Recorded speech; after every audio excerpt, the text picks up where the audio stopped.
एक बार एक जंगल के निकट दो राजाओं के बीच घोर युद्ध हुआ। एक जीता, दूसरा हारा। सेनाएं अपने नगरों को लौट गईं। बस सेना का एक ढोल पीछे रह गया। उस ढोल को बजा बजाकर सेना के साथ गए भाटवचारण रात को वीरता की कहानियां सुनाते थे।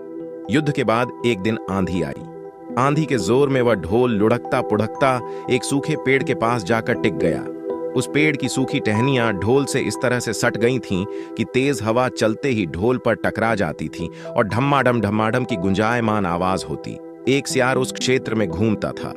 उसने ढोल की आवाज सुनी। वह बड़ा भयभीत हुआ। ऐसी अजीब आवाज बोलते पहले उसने किसी जानवर को नहीं सुना था।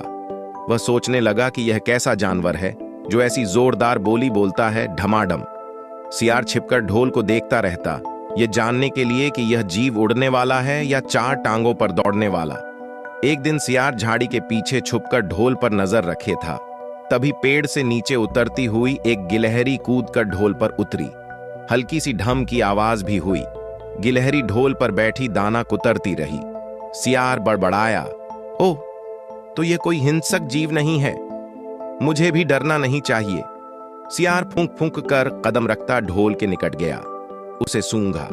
ढोल का उसे न कहीं सिर नजर आया और न पैर। तभी हवा के झोंके से टहनियां ढोल से टकराईं।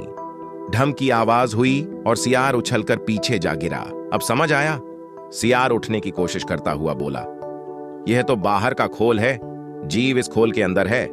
आवाज बता रही है कि जो कोई जीव इस खोल के भीतर रहता है वह मोटा ताजा होना चाहिए, चर्बी से भरा शरीर, तभी ये ढम ढम की जोरदार बोली बोलता है। अपनी मान में घुसते ही सियार बोला, ओ सियारी, दावत खाने के लिए तैयार हो जा। एक मोटे ताजे शिकार का पता लगाकर आया हूं। सियारी पूछने लगी, तुम उसे मारकर क्यों नहीं लाए? सियार ने उसे झिड़की दी, क्योंकि मैं तेरी तरह मूर्ख नहीं हूं। वह एक खोल के भीतर छिपा बैठा है। खोल ऐसा है कि उसमें दो तरफ सूखी चमड़ी के दरवाजे हैं। मैं एक तरफ से हाथ डाल उसे पकड़ने की कोशिश करता तो वह दूसरे दरवाजे से न भाग जाता। चांद निकलने पर दोनों ढोल की ओर गए। जब वे निकट पहुंच ही रहे थे कि फिर हवा से टहनियां ढोल पर टकराईं और ढमढम की आवाज निकली। सियार सियारी के कान में बोला, सुनी उसकी आवाज? जरा सोच, जिसकी आवाज ऐसी गहरी है वह खुद कितना मोटा ताजा होगा। दोनों ढोल को सीधा कर उसके दोनों ओर बैठे और लगे दांतों से ढोल के दोनों चमड़ी वाले भाग के किनारे फाड़ने। जैसे ही चमड़ियां कटने लगीं, सियार बोला, होशियार रहना, एक साथ हाथ अंदर डाल, शिकार को दबोचना है।